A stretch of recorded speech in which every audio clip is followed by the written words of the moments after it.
처음 형성될 때 쓰나미는 겨우 30cm 높이입니다. 하지만 해변에 가까워질수록 더 커지죠. 곧 얕은 물에 도달해서 속도를 늦추기 시작합니다. 저 아래에서는 개미처럼 작은 인간들이 소리를 지르고 사방으로 흩어집니다. 첫 번째 쓰나미 파도가 해안으로 부서집니다. 파도의 윗부분은 아래쪽보다 더 빨리 움직입니다. 그래서 파도가 매우 높고 가파른 거예요. 파도의 가장 낮은 지점이 먼저 마른 땅에 도달합니다. 이 과정에서 진공 효과가 발생하고 해안에서 물을 끌어당겨 항구와 해저가 드러나게 됩니다. 다가오는 쓰나미의 이런 첫 징조를 아는 사람들은 목숨을 구할 기회가 있을 겁니다. 5분 후 거대한 물벽이 해안을 강타하며 모든 것을 쓸어버립니다. 하지만 단지 하나의 물결이 아니에요. 수많은 파도입니다. 이 현상은 파도 열차라고 불립니다. 이 열차가 얼마나 빨리 이동하느냐는 파도의 근원에서 얼마나 멀리 떨어져 있느냐가 아닌 바다의 깊이에 달려 있습니다. 쓰나미는 바다 한가운데에서 제트기처럼 빠르게 움직일 수 있어요. 하지만 얕은 물에 당도하면 속도가 떨어집니다. 우리가 쓰나미의 높이에 대해 말할 때는 매우 다릅니다. 탁 트인 바다에서는 종종 높이가 30cm도 되지 않습니다. 그래서 경험이 많은 선원이라고 할지라도 이런 평범해 보이는 파도를 알아차리지 못할 수 있어요. 하지만 쓰나미가 해안 가까이 다가오면 바다가 극적으로 상승합니다. 첫 번째 쓰나미 파도는 보통 가장 강한 파도는 아니에요. 하지만 많은 사람들이 그것을 모르고 때로는 목숨을 빼앗기는 중대한 실수를 저지릅니다. 첫 번째 파도가 사라진 후 긴장을 풀고 위험이 끝났다고 믿죠. 그렇기 때문에 훨씬 더 크고 강력한 다음 파도가 허를 찌르는 것입니다. 쓰나미의 가장 무서운 점은 에너지 손실 없이 바다를 횡단할 수 있다는 거예요. 쓰나미는 수천 미터 내륙까지 이동할 수 있어요. 보통 엄청난 양의 물이기 때문에 그 어마어마한 무게와 힘은 지나는 길에 있는 모든 것을 휩쓸어버립니다. 자동차, 나무, 사람들, 심지어 건물들까지요. 다가오는 쓰나미의 굉음은 제트기 이륙보다 더 요란합니다. 때때로 쓰나미는 거품이 있는 급류로 다가옵니다. 어떨 땐 바닷물이 빠져서 물고기가 드러나고 배가 뒤집히죠. 하지만 가장 무자비하고 파괴적인 자연재해 중 하나인 쓰나미를 일으키는 건 과연 무엇일까요? 70% 이상의 경우가 수중 지진이 원인입니다. 예를 들어 2004년에 인도네시아에서 발생한 복싱데이 쓰나미는 해저 지진에 의해 발생했습니다. 그 진동이 여러 개의 거대한 파도를 일으켰죠. 그중 가장 큰 파도는 파리의 개선문만큼이나 높았습니다. 산사태도 쓰나미를 일으킬 수 있습니다. 1963년 이탈리아에서처럼요. 당시 2억 5천만 입방미터 이상의 숲, 토양, 그리고 바위가 호수로 밀려 들어갔습니다. 세계에서 가장 높은 댐 중 하나인 바이온트 댐 하구에 있는 작은 마을 위로 어두운 물벽이 하늘을 뒤덮었습니다. 귀가 터질 듯한 굉음과 함께 파도가 댐 가장자리를 덮치면서 모든 걸 휩쓸었어요. 1980년 미국의 메가쓰나미도 산사태가 원인이었습니다. 마운트 세인트 헬렌스 위쪽 450m가 화산 폭발로 붕괴되었습니다. 이 산사태의 일부가 스피릿 호수로 밀려 들어갔어요. 이 때문에 호수의 물이 에펠탑만큼 높은 일련의 파도를 일으켰죠. 화산 폭발은 세계 쓰나미의 5%를 차지합니다. 예를 들어 1883년에 발생한 무시무시한 쓰나미는 순다 해협에서 폭발한 크라카타우 화산 때문에 일어났습니다. 그 폭발은 화산 아래의 마그마 체인버를 거의 비울 만큼 강력했어요.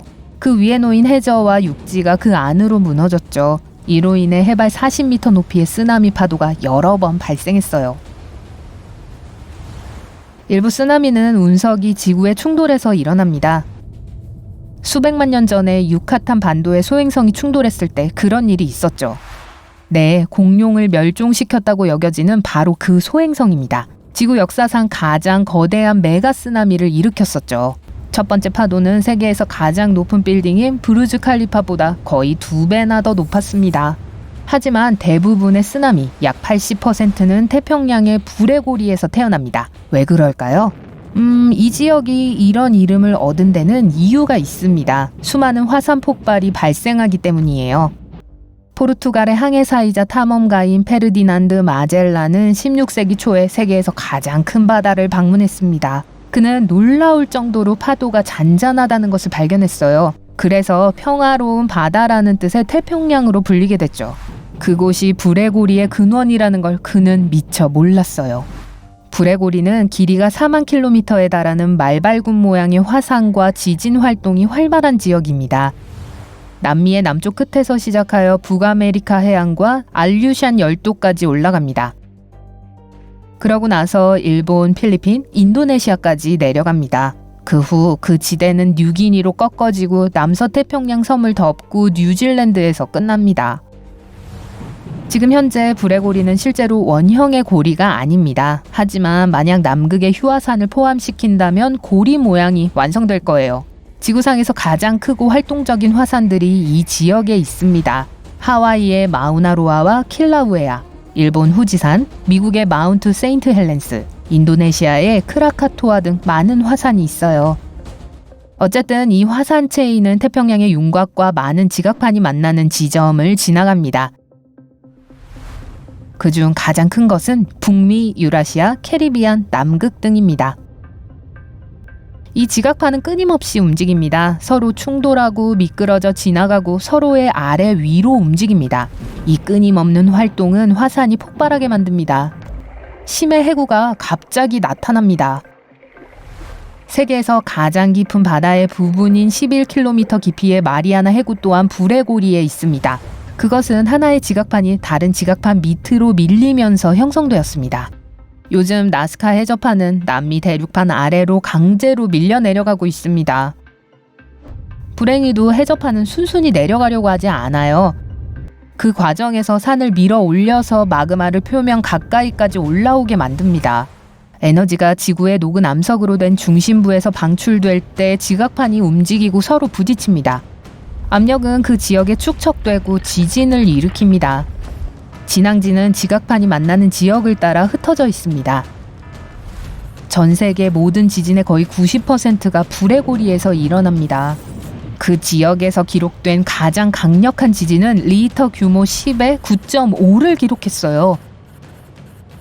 칠레 대지진이라고도 불리는 발디비아 지진은 1960년 5월 22일에 일어났습니다. 지진은 거의 10분 동안 지속되었어요. 그 재앙은 캘리포니아 크기의 지역에 영향을 미쳤습니다. 또한 하와이, 일본, 필리핀, 호주, 뉴질랜드 해안까지 당도해 거대한 쓰나미 파도를 일으켰습니다. 전문가들은 종종 불의 고리가 우연이라고 설명합니다. 자연재해가 동시에 지구 반대편에서 일어날 때 그것들은 전혀 연관성이 없습니다. 예를 들어 2016년에 여러 차례의 지진이 일본의 규슈 섬을 뒤흔들었습니다. 그 직후 칠레에서도 리히터 규모 7.2의 강력한 지진이 발생했습니다. 하지만 이 두 지진이 관계가 있는 것은 아니었어요. 진앙지 사이의 거리는 약 16,000km였습니다. 두 재난이 연관성이 있다고 하기엔 그 거리가 너무 멀었어요. 어쨌든 해저 지진은 지각판의 경계에서 해저면을 갑자기 상승하거나 하강하게 만듭니다. 이것은 엄청난 양의 물을 밀어내고 곧 쓰나미로 변하는 파도를 일으킵니다. 그리고 어느 곳보다 더 자주 불의 고리에서 지진이 발생하기 때문에 이 지역은 또한 많은 쓰나미를 발생시킵니다. 그런데 태평양이 지구상에서 가장 큰 바다이긴 하지만 앞으로 3억 년 안에 사라질지도 모릅니다. 지각판이 움직이고 있고 대서양이 계속 넓어지고 있고 태평양이 점점 작아지고 있어요. 믿을 수 없을 정도로 느린 속도지만요. 언젠가 아메리카 대륙이 북쪽으로 표류하는 남극과 충돌할지도 모릅니다. 그 후 아시아와 호주는 이 새로운 초대륙에 합류할 가능성이 높아요. 이 과정에서 새로운 판게아가 생성될 수 있습니다. 판게아는 고대 초대륙이었어요. 그 당시 지구상의 유일한 대륙이었죠. 약 2억 년 전에 분리되기 시작했습니다. 일부 지질학자들은 이 이론을 지지하지 않습니다. 그들은 태평양보다는 대서양이나 북극해가 사라질 가능성이 더 높다고 믿습니다.